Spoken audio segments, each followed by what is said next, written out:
Olá, pessoal. Eu sou a Alessandra Cesário, professora do Departamento de Ciências Contábeis e Atuariais da Universidade Federal de Pernambuco. Hoje nós vamos conversar um pouco sobre aplicações de derivadas, mais especificamente sobre a parte de gráficos. Antes de a gente pensar em construir um gráfico, a gente precisa apresentar alguns conceitos importantes que a gente vai observar quando olhar o gráfico de uma função. Então, para construir o gráfico, é interessante que a gente observe regiões de crescimento e decrescimento de uma função.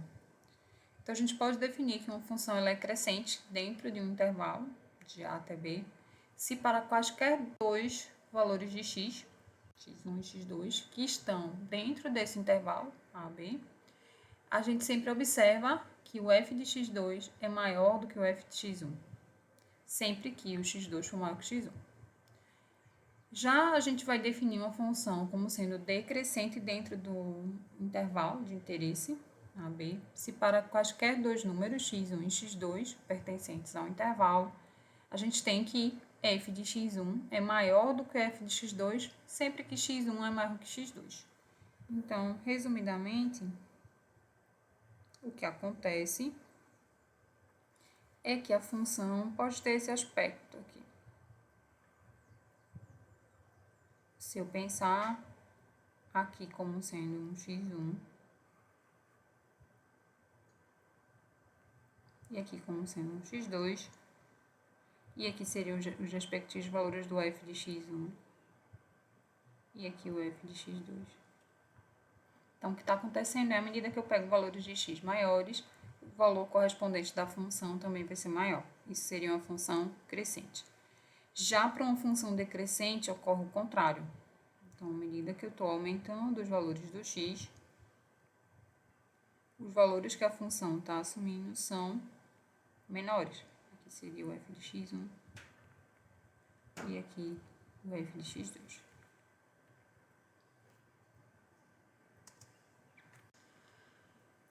O que acontece é que quando a gente pensa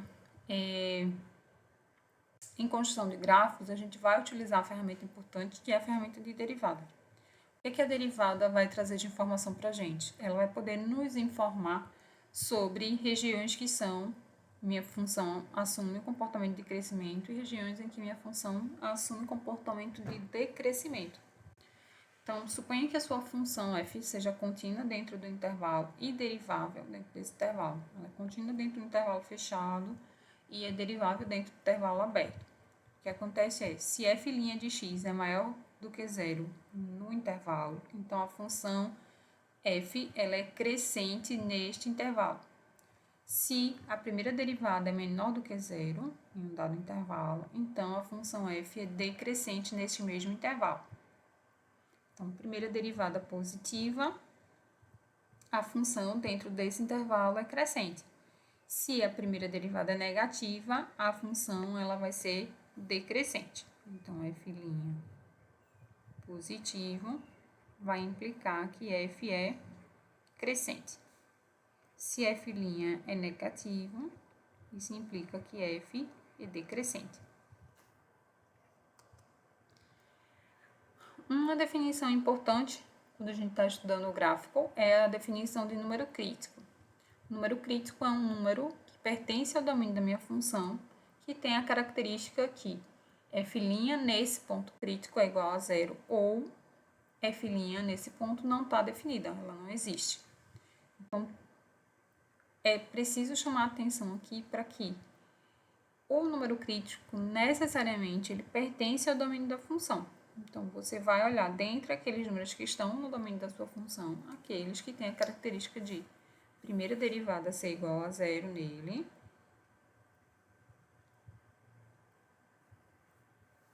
ou a primeira derivada não existe. Vamos usar a derivada para determinar, então, quais são os intervalos de crescimento e decrescimento da minha função. Qual vai ser o procedimento? Primeiro, a gente vai determinar pontos críticos, se existirem, pontos que pertencem ao domínio para os quais a primeira derivada é igual a zero ou a primeira derivada não está definida. A gente vai assinalar na reta real esses pontos críticos, dividindo dessa forma a nossa reta real em intervalos. Para cada intervalo gerado, a gente vai escolher um ponto de teste dentro desse intervalo e vai observar o sinal da primeira derivada nesse ponto de teste. O que acontece é, o sinal nesse ponto de teste vai determinar o comportamento de todo o intervalo. Então, se f' no ponto K é positivo, então minha função é crescente nesse intervalo AB. Lembrando que K está dentro desse intervalo AB. Se o sinal é negativo, então a função ela vai ser decrescente nesse intervalo. Então, novamente, o procedimento. A gente primeiro determina os pontos críticos, monta intervalos. Para cada intervalo gerado, a gente escolhe um ponto dentro do intervalo e olha para o sinal da primeira derivada. O sinal da primeira derivada nesses pontos de teste determina o comportamento de crescimento e decrescimento no intervalo como um todo, tá? Nos intervalos gerados. Então, se a gente tem aqui, ó, uma reta real e a gente tem, por exemplo, 2 pontos críticos,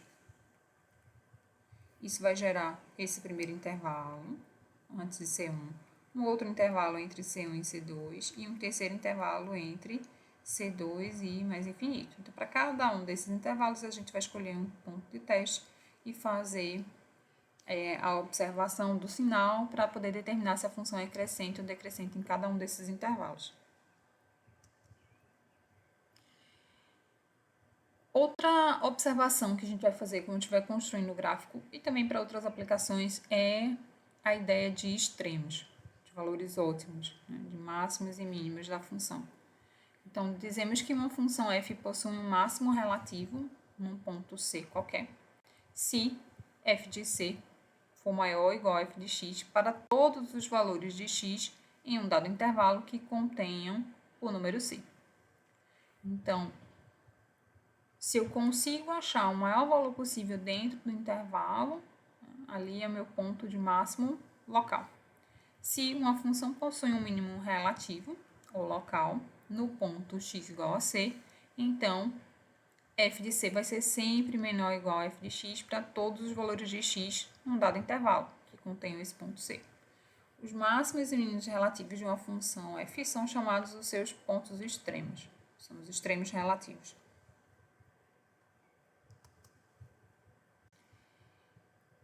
Os extremos relativos, os máximos e mínimos locais, eles vão acontecer apenas nos pontos críticos.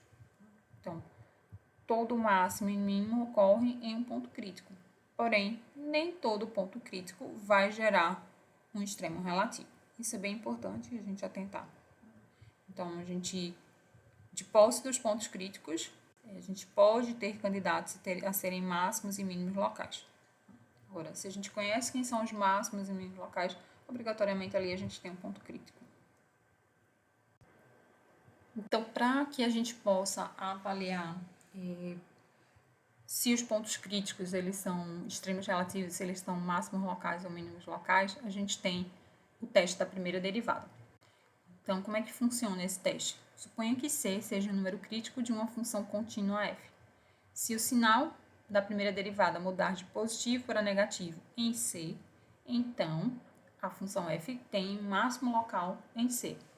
Se o sinal da primeira derivada mudar de negativo para positivo ao se passar pelo ponto crítico, então f tem um mínimo local em C. Se o sinal da primeira derivada não mudar, ou a gente passar pelo ponto crítico, a gente não tem nem mínimo nem máximo local no ponto C. Então, o que é que acontece? Se a gente for pensar aqui, um exemplo genérico, vamos supor que a gente tenha dois pontos críticos C1 e C2.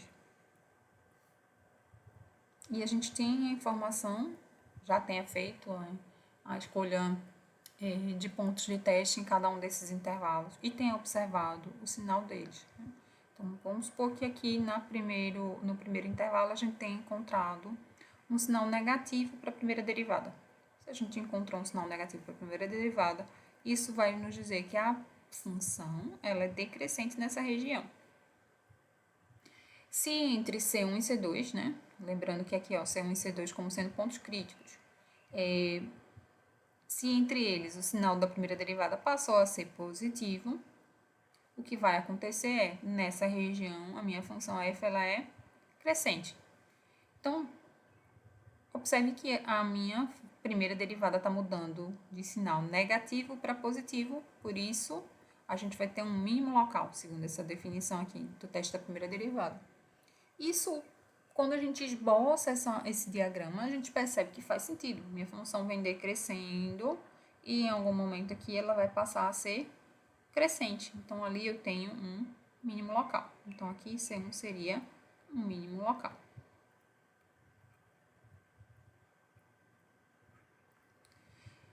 Já se a gente tiver depois de C2 um comportamento ainda de crescimento, C2 ele não é nem mínimo nem máximo local.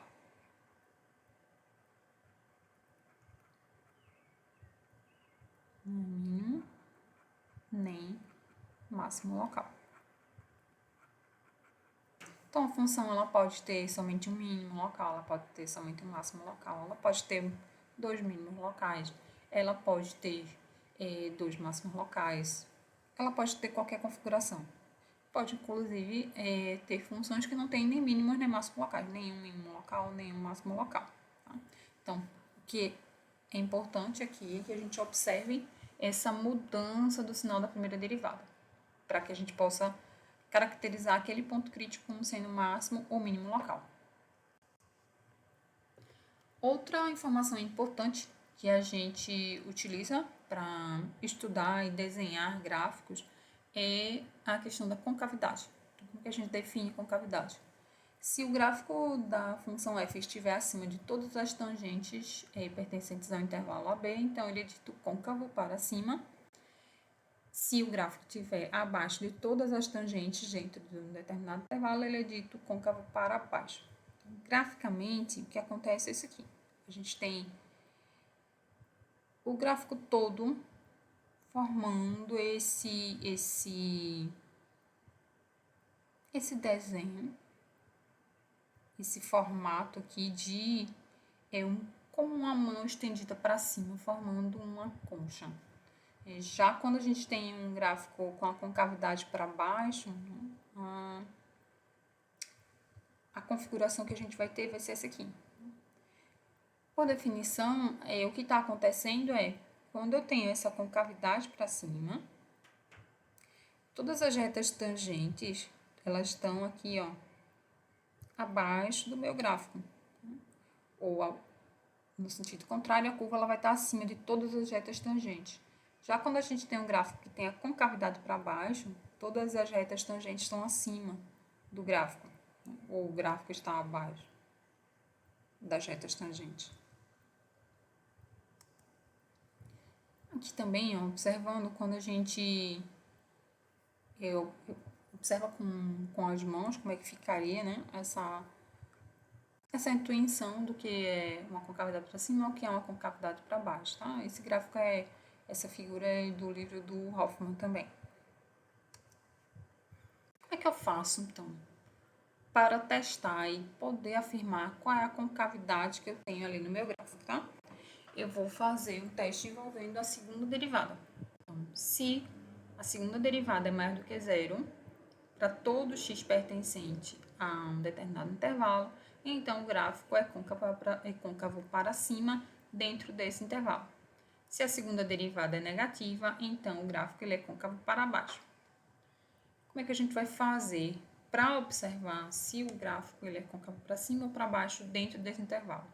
A gente vai fazer semelhante ao que a gente fazia no teste da primeira derivada, só que agora a gente faz com o teste da segunda derivada. A gente vai determinar os valores para os quais f2' é zero ou onde f2' não está definido e vai identificar intervalos abertos por esses pontos, gerados por esses pontos. A gente vai escolher pontos de teste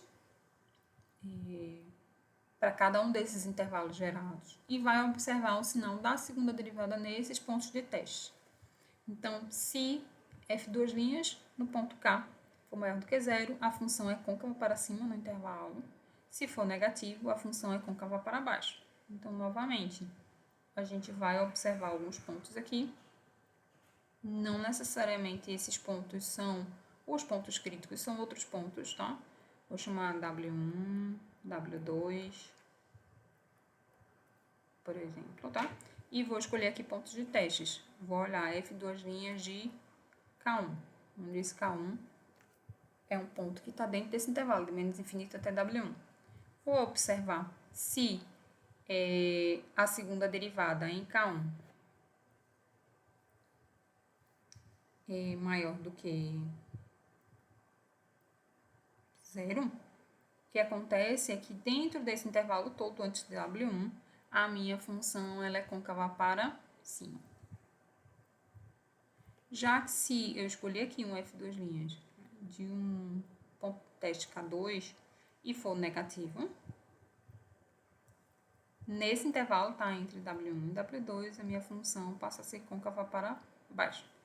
Se aqui a gente ainda permanece com o sinal como sendo negativo, a função permanece com a concavidade para baixo.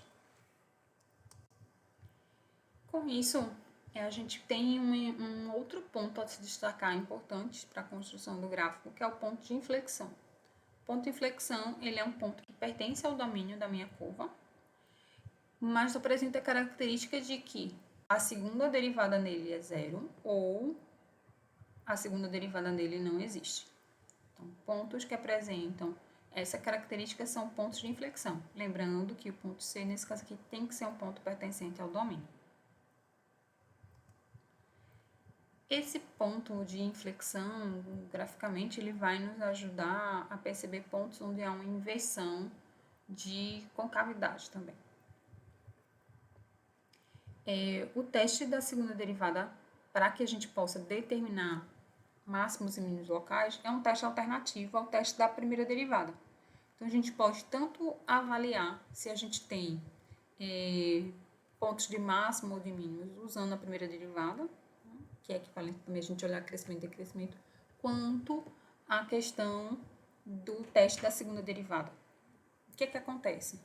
Suponha que f seja contínua na proximidade de um ponto C. Nesse caso aqui, ó, lembrando que ponto C vai ser um ponto crítico da função, tá? Então, se a primeira derivada é igual a zero, ou seja, é um ponto crítico, e a segunda derivada nesse ponto crítico é positiva, então a gente tem um mínimo local no ponto crítico C. Já se a segunda derivada é negativa, então a gente tem um máximo local. Como assim, Alessandra? Não estou conseguindo visualizar. Então, veja, a primeira coisa é que para usar o teste da segunda derivada, eu vou olhar sinal em cima, vou olhar o sinal da segunda derivada em cima dos pontos críticos. Então, vamos supor que os pontos críticos seja C1 e C2 são pontos críticos.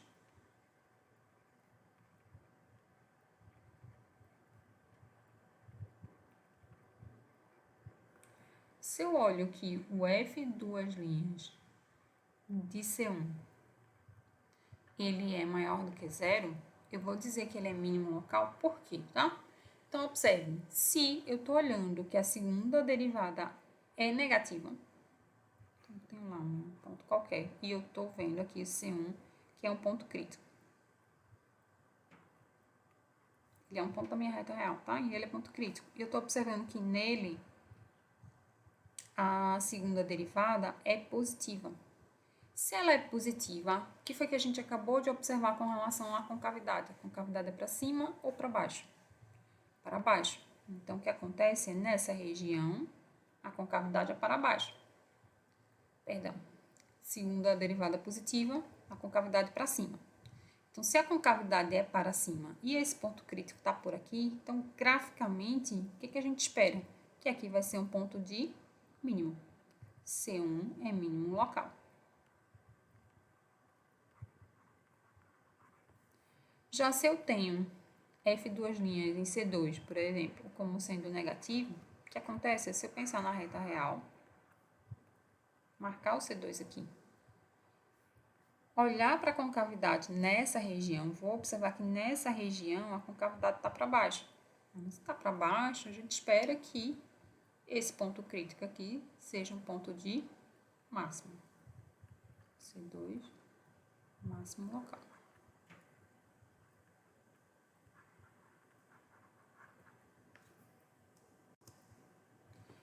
Outras ferramentas importantes que nos ajudam a construir o gráfico são as assíntotas. Nem todo gráfico vai ter assíntota, tá? Mas se ele possui assíntota, é importante que a gente desenhe para que o gráfico fique mais bem representado. Então, a gente tem assíntotas verticais e tem assíntotas horizontais. Existe possibilidade de terem assíntotas verticais e existe possibilidade de ter assíntotas horizontais. O que é uma assíntota vertical? Então, a reta x igual a A é uma assíntota vertical da curva y igual a f de x se pelo menos uma das afirmativas for verdadeira. Então, o limite de f de x, quando x tende a A por valores maiores, está indo para mais infinito. Ou, limite de f de x, quando x tende a A por valores maiores, está indo para menos infinito. Ou, se eu me aproximo de A com valores menores, minha função está indo para mais infinito ou para menos infinito. Se qualquer uma dessas 4 situações for verdadeira, acontecer, então a gente tem a reta x igual a como sendo uma assíntota vertical. Então, o que aconteceria em cada uma dessas situações, de maneira ilustrativa, seria o seguinte. Eu estou aqui com o ponto A, vou traçar aqui um pontilhado. E eu estou observando nesse primeiro limite o que acontece quando x tende a A por valores maiores. Então, estou me aproximando por esse lado aqui. Cada vez que eu chego mais perto, a minha função vai para mais infinito. Então, está acontecendo algo nesse sentido. Já nessa situação aqui do lado, eu estou observando somente, tá? Lateralmente, unilateralmente. Me aproximo de A por valores maiores e minha função está indo lá para menos infinito. Então, estaria acontecendo algo assim. Já para cá.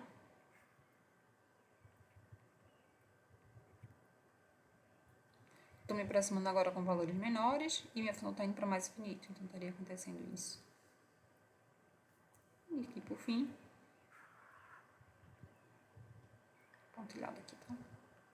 Estou me aproximando de A por valores menores e minha função está indo lá para menos infinito. Então, se acontecer qualquer uma dessas situações, em x igual a A, a gente tem uma assíntota vertical.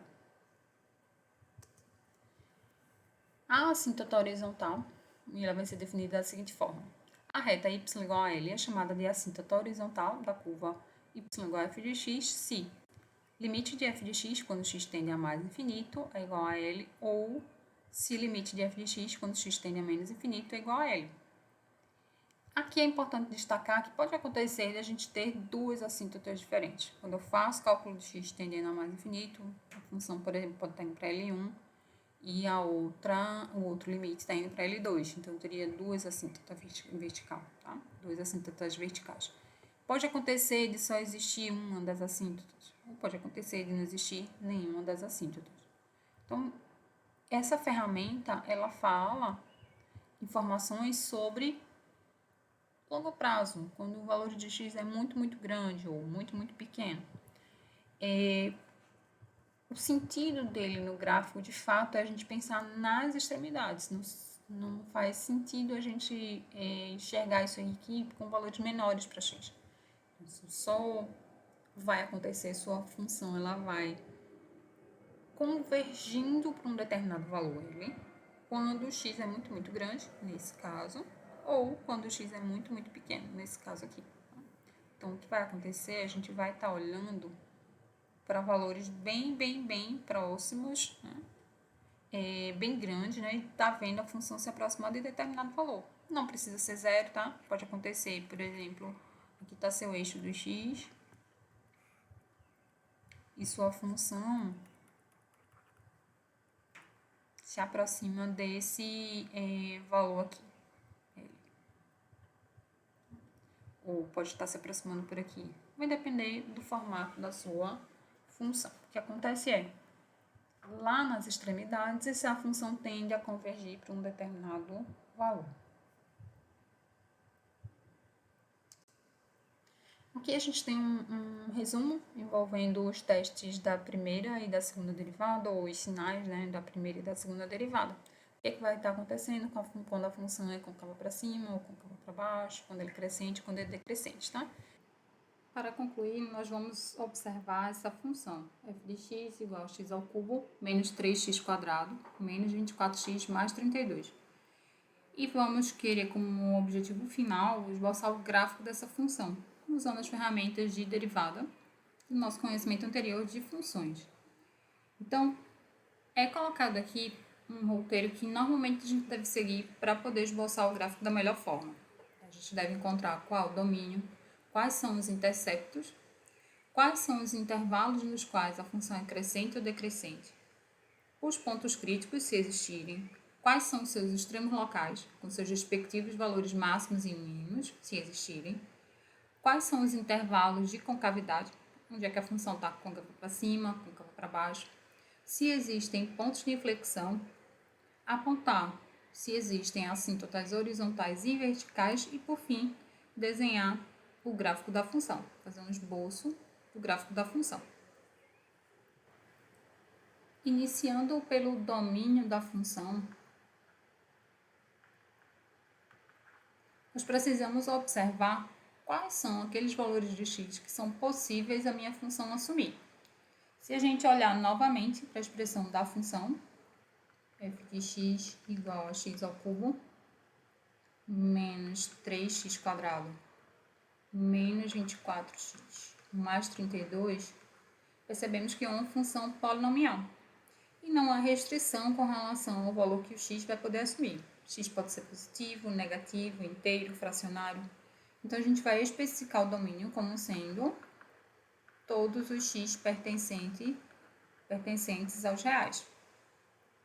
Na sequência, vamos apresentar quem são os interceptos dessa função. Para encontrar os interceptos, nós vamos observar quais são os pontos onde há interseção com os eixos do x e dos y. Tá? Então, para fazer isso, a primeira coisa que a gente vai fazer é, se x for igual a zero, qual é o valor do y correspondente? A gente encontra um dos interceptos. Intercepto com o eixo dos y. Então, para x igual a zero, o valor do f que a gente vai encontrar vai ser 0 ao cubo menos 3 vezes 0 ao quadrado, menos 24 vezes 0 mais 32. O f de 0 é igual a 32. Ou seja, quando x é 0, me gera um y igual a 32. Esse é o meu primeiro intercepto com o eixo dos y. O segundo seria, se y é igual a 0, qual o valor do x correspondente?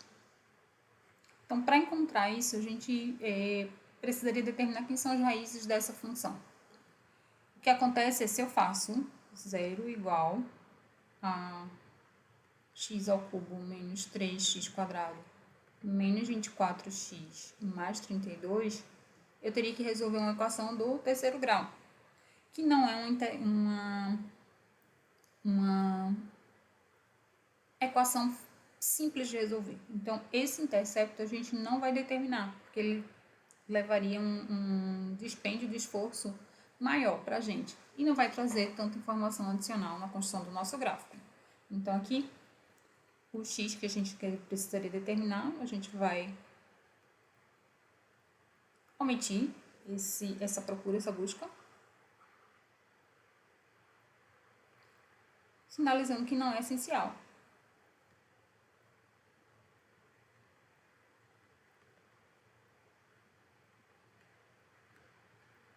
Esse intercepto. E vamos seguir procurando agora quem seriam os números críticos. Novamente, lembrando o conceito de números críticos ou pontos críticos.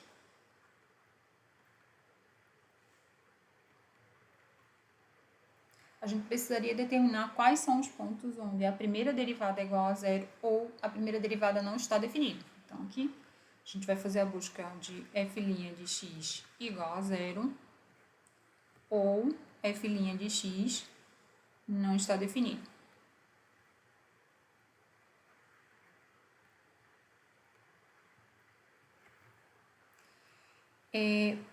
Para isso, a gente vai precisar encontrar quem é a expressão da primeira derivada e examinar essas duas situações. Então, se f de x é igual a x ao cubo menos 3x² menos 24x mais 32, a expressão para f' de x ou y' de x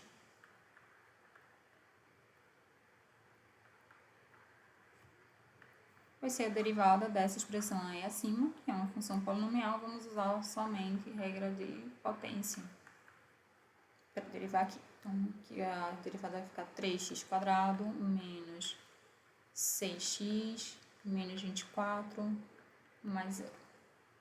Então, a expressão para f', 3x² menos 6x menos 24. Então, novamente, eu vou procurar f' igual a 0 ou f' não está definido. Será que existe x em que f' não está definido? Isso para encontrar os pontos críticos.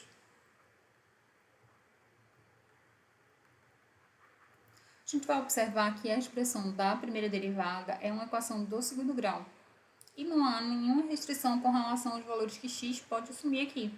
Então, essa busca por valores de f', onde ela não vai estar definida, não existe, tá? Então, não vai gerar nenhum ponto pra gente. Aqui a gente vai escrever não há. Não vamos conseguir encontrar pontos críticos por esse caminho. Então, vamos tentar trilhar por aqui. Então, vou fazer 3x² menos 6x menos 24 igual a 0, que é a expressão da primeira derivada. E observando, a gente vê que essa expressão é uma equação de segundo grau. E aí eu consigo resolver, achar quem são os x que tornam essa equação igual a 0 através da fórmula de Bhaskara.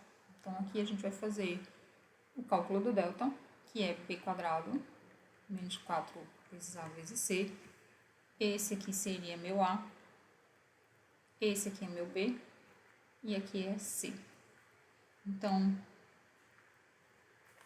o delta da gente vai ser b², 36, menos 4 vezes o a, que é 3, vezes o c, que é menos 24. Isso vai dar um delta igual a 324. E a raiz de delta é igual a 18. Para encontrar os x que zeram essa equação, ou seja, encontrar as raízes dessa equação, eu vou fazer x é igual a menos b, mais ou menos, raiz de delta, sobre 2 vezes a. Então, x vai ser menos b, menos 6, então vai dar 6, mais ou menos, a raiz de delta, que é 18, sobre 2 vezes o a, que é 3. Isso vai me gerar dois valores para x. X igual a 4 e x igual a menos 2. Ou seja, eu tenho dois pontos críticos. 4 e menos 2.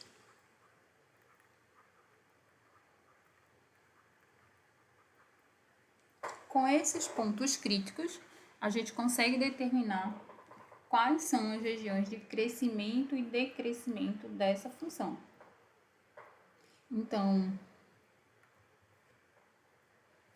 traçando aqui a reta real, vamos marcar os dois pontos críticos que encontramos, menos 2 e 4. Isso faz com que a gente tenha os seguintes intervalos para avaliar. Então, aqui a gente está na busca de regiões de crescimento e decrescimento.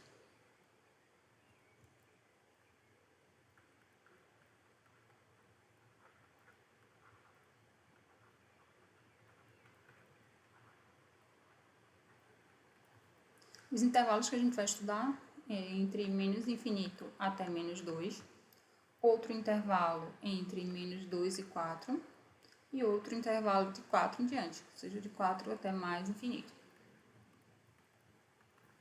Como é que a gente faz o estudo de crescimento e decrescimento, tá? Esses intervalos que foram gerados a partir dos pontos críticos, a gente vai escolher pontos de teste para poder examinar o sinal. Então, entre menos infinito e menos 2, vamos escolher um ponto de teste, por exemplo, menos 3. Vou calcular aqui um f' de menos 3 e observar o sinal. Então, vou calcular quanto é f' em menos 3. Então, vai ser 3 vezes menos 3 ao quadrado, menos 6 vezes menos 3, menos 24.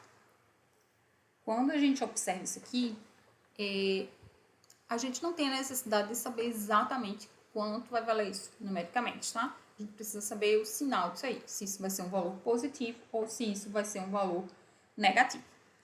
Mas aqui, nesse exemplo, vamos calcular numericamente quanto vai ser. Então, aqui, ó, 27, pelo menos tenho uma ideia aproximada de quanto vai ser. Eu tenho 27 dessa primeira parcela. Aqui, menos com menos vai dar mais, então vai dar mais 18, menos 24. Então, aqui, ó, 24 menos 27 dá 3, com mais 18 daria 21. Ou seja, o sinal da primeira derivada é positivo. Se o sinal da primeira derivada é positivo, aqui nesse estudo de sinal, a gente põe a informação sobre o sinal da primeira derivada aqui embaixo e aqui em cima a gente diz o comportamento da função f. Então, se o sinal da primeira derivada é positivo, nessa região, antes de menos 2, a minha função ela é crescente. De maneira semelhante, vamos escolher um ponto de teste entre menos 2 e 4 para poder calcular o sinal da primeira derivada nele. O ponto mais simples que a gente pode escolher aqui entre menos 2 e 4 é em 0. Então, vamos calcular quem seria f' de 0. 3 vezes 0 ao quadrado, menos 6 vezes 0, menos 24. Novamente, o que importa para a gente é apenas o sinal, não necessariamente a magnitude, tá? Eu só preciso saber se o resultado disso aqui vai dar positivo ou negativo. Nesse caso aqui, a gente visualiza facilmente que dá menos 24. E, portanto, o sinal dessa primeira derivada é negativo. Se o sinal da primeira derivada é negativo, isso indica que a função nessa região aqui ela é decrescente. Por fim, vamos examinar entre 4 mais infinito e infinito. Vamos escolher um ponto de teste. A gente pode escolher, por exemplo, o 5 e calcular quem é f' em 5.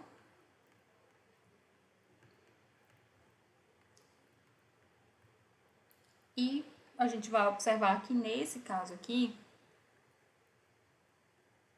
a primeira derivada volta a ser positiva, tá? Essa parcela aqui, ó, é positiva. E vai dar um número maior, né?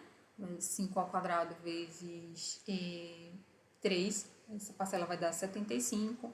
Essa parcela aqui do meio dá menos 30 e aqui menos 24. Então, a gente acaba tendo um resultado positivo. Então, aqui positivo, a minha função volta a ser crescente. Então, aqui a gente conseguiu observar a parte de crescimento e decrescimento. Com isso, a gente pode também observar quem são os extremos locais dessa função, né, após esse estudo, identificando se a gente tem máximos ou mínimos locais.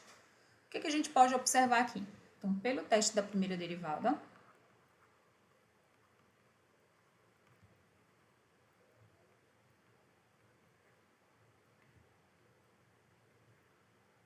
o que a gente observa? A primeira derivada ela está mudando de sinal positivo para negativo ao passar por esse ponto crítico menos 2. Então, aqui nesse ponto, x igual a menos 2, a gente vai ter um máximo local. Já aqui em 4, a primeira derivada está passando de negativo para positivo. Então, aqui a gente tem um mínimo local. Então, pelo teste da primeira derivada, em x igual a menos 2, tem-se um ponto de máximo local.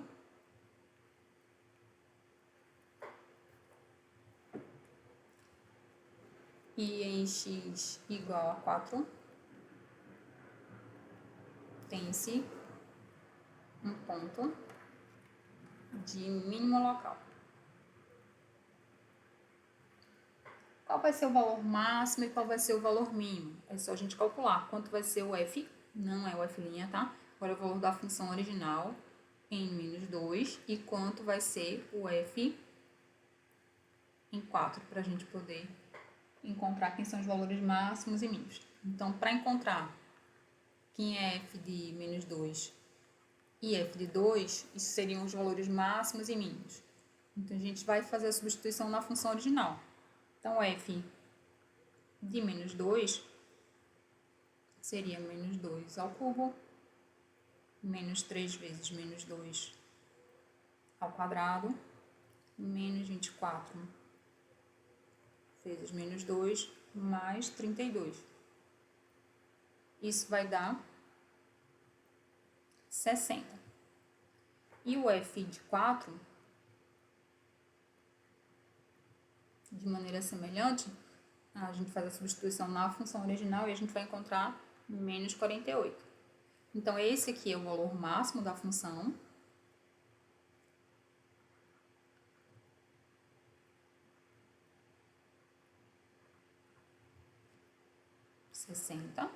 E esse aqui vai ser o valor mínimo da função. Mínimo local, tá? E aqui valor máximo local.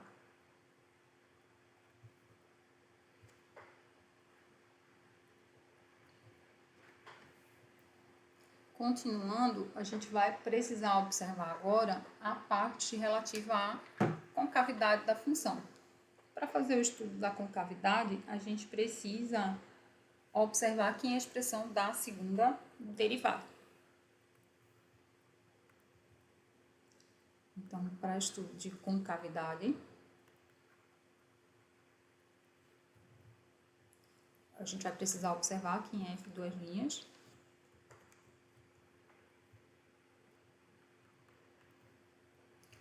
E lembrando que a gente acabou de trabalhar com a expressão para F'. A expressão para F' que a gente tinha foi de 3x² menos 6x menos 24. Então, para encontrar F duas linhas, eu vou derivar essa expressão. Então, F duas linhas vai ser 3.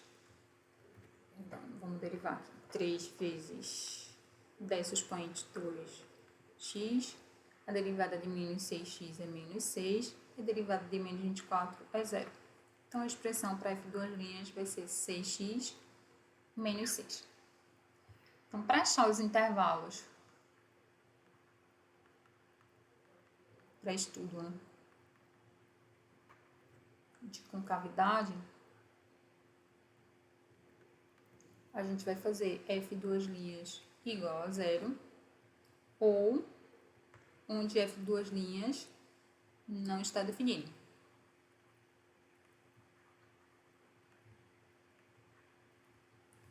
Como a expressão para F duas linhas é uma expressão de uma função de primeiro grau, a gente não vai encontrar nenhum ponto que gere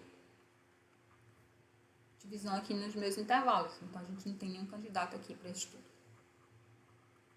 A gente vai partir, então, só por aqui. Então, vou fazer 6x menos 6 igual a 0. Fazendo 6x menos 6 igual a 0, eu tenho que 6x é igual a 6, gerando somente x igual a 1. Um ponto importante para o meu estudo. Com esse ponto, a gente determina os intervalos de estudo. Então, o intervalo que eu vou estudar a concavidade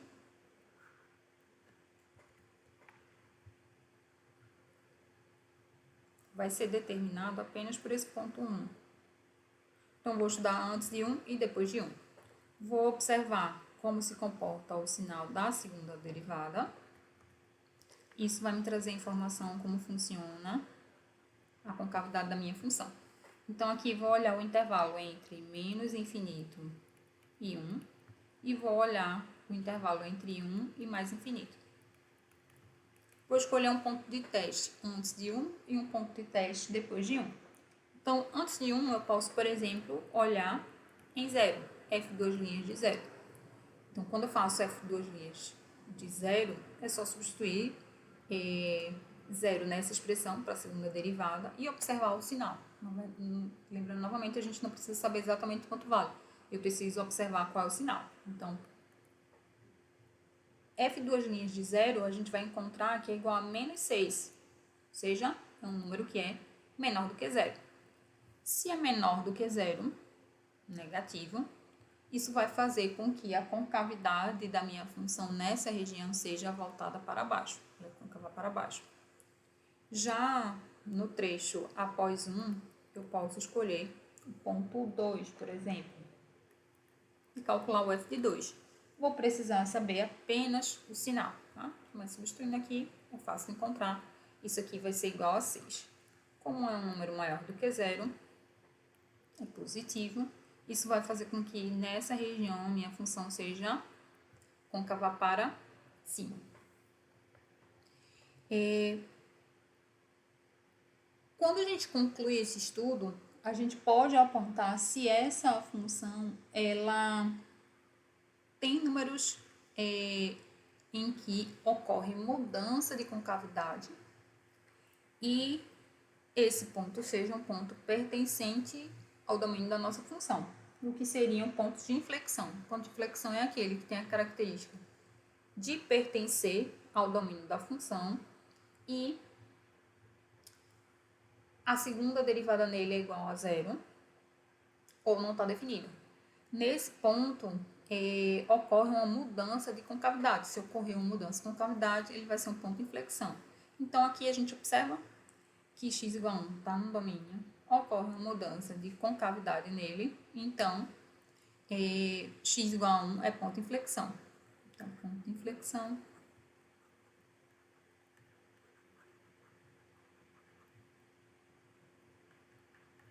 x igual a 1. Isso é importante porque é um ponto que, na hora do desenho, a gente percebe essa mudança de concavidade. É interessante a gente saber quanto vale a função nesse ponto, porque a gente vai destacá-lo no gráfico. Então, eu calcularia que é o f de 1 e o f de 1 vai ser igual a 6. A gente faz a substituição na função original, tá? Então, vocês devem encontrar 6. Então, o ponto 1, 6 é um ponto que eu vou marcar bem no meu gráfico, porque ele é um ponto de inflexão. Feito isso, a gente passaria a observar as assíntotas. Primeiro, as assíntotas verticais.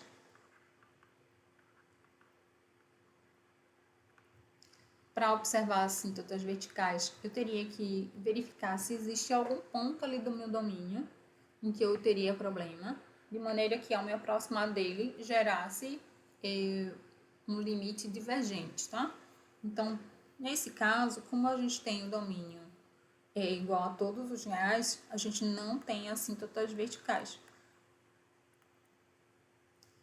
Para as assíntotas horizontais, a gente já tem um limite mais específico para calcular. Eu precisaria encontrar quem é o limite de f de x quando x vai para mais infinito e o limite de f de x quando x tende a menos infinito. Para a minha função, a expressão dela, limite de x ao cubo menos 3x quadrado menos 24x mais 32, quando x vai para mais infinito. O que a gente observa é, cada vez que eu faço o x crescer mais, o comportamento dessa função vai ser puxado pelo termo de maior grau. A minha função ela vai estar crescendo cada vez mais. Então, o que vai acontecer? O resultado desse limite vai divergir para mais infinito. De maneira semelhante, a gente vai ter quando é feita a observação para o x tendendo a menos infinito. Cada vez que o x decresce mais, a minha função também vai decrescer. Observar aqui, ó, que o grau é ímpar disso aqui. Então, quando o x tende a menos infinito, isso aqui vai tender também a menos infinito. Então, a gente não tem assíntotas horizontais. Então, não tem assíntota vertical, nem tem assíntota horizontal. Feito isso, a gente já tem todos os elementos que foram solicitados para que a gente possa esboçar o gráfico dessa função.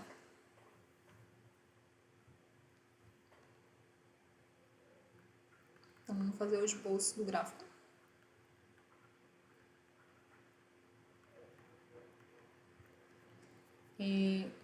A gente pode unir as informações que a gente já apresentou. Resumidamente, aqui a gente tem o estudo de crescimento e decrescimento, os pontos importantes eram -2 e 4, né, os pontos críticos, a função era crescente, decrescente e crescente. Para o estudo de concavidade, eu tinha aqui um ponto importante em 1, a minha função era côncava para baixo e aqui ela era côncava para cima. No ponto -2 eu tinha um ponto de máximo e no ponto 4 eu tinha um ponto de mínimo e em x igual a 1 um ponto de inflexão. Para fazer o esboço do gráfico, a gente pode montar um estudo complementar unindo essas duas informações, tá, de crescimento e de concavidade. Eu gosto de fazer esse aqui como ferramenta adicional, então eu marco todos os pontos importantes, o -2, o 1 e o 4, para poder combinar essas duas informações de concavidade e de crescimento e decrescimento, como a gente fez no último slide comparativo entre os testes de primeira derivada e de segunda derivada. Então, observe aqui, se antes de -2 a função está crescendo e ela tem a concavidade para baixo. Então, a gente teria duas possibilidades. A função está crescendo. Se ela está crescendo, ela pode crescer dessa forma aqui, ou pode crescer dessa forma.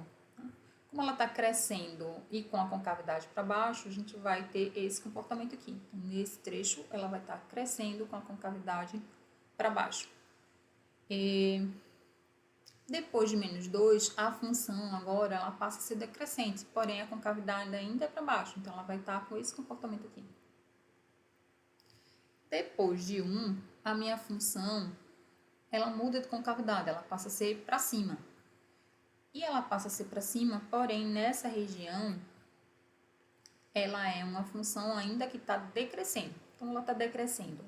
Ela pode decrescer nesse formato, ou ela pode decrescer nesse formato. Como aqui a gente está observando que ela está côncava para cima, decrescendo côncava para cima, ela faria isso aqui. Então, nesse trecho, minha função vai estar decrescendo côncava para cima, e após o 4, ela ainda permanece côncava para cima, porém agora ela é crescente. Então, ela vai crescer nesse formatinho aqui. Então, com isso, eu tenho um guia para poder desenhar um pouco melhor, um pouco mais rápido o gráfico da minha função, o esboço do gráfico da minha função. Então, vamos tentar esboçar aqui. Vamos usar aqui o azul.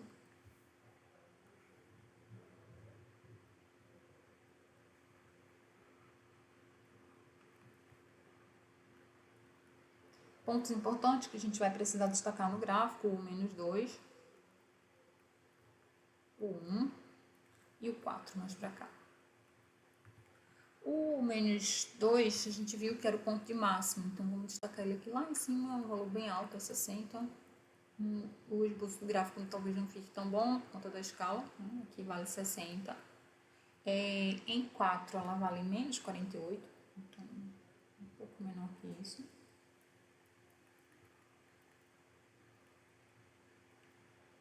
E em 1 ela vale 6. Então tá por aqui, esse vamos desenhar aqui pertinho. Aqui é o ponto onde ela vai mudar de concavidade. Então, vamos tentar esboçar aqui mais ou menos como é esse comportamento. Antes disso, né, a gente tá vendo aqui, ó, aqui como sendo o máximo. Então, ela faz esse comportamento aqui, ó.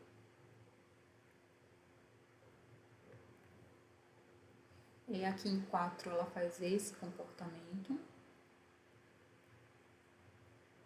E aqui em 1 é onde ocorre a mudança de concavidade. Lembrando também que a gente tem informação sobre o intercepto quando x é igual a 0, o y é 32. Vamos colocar aqui mais ou menos na metade. Passa por aqui. Então, ela cruza nesse ponto aqui.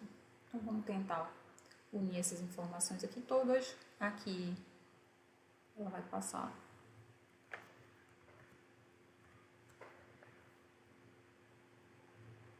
por esse pontinho aqui, que é o ponto do intercepto, e vai seguindo até aqui. Vou tentar deixar aqui mais uniforme.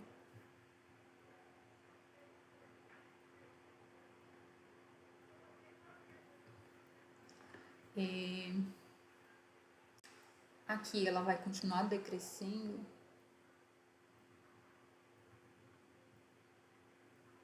Esse ponto aqui é o ponto onde a gente pode acentuar um pouco mais a concavidade.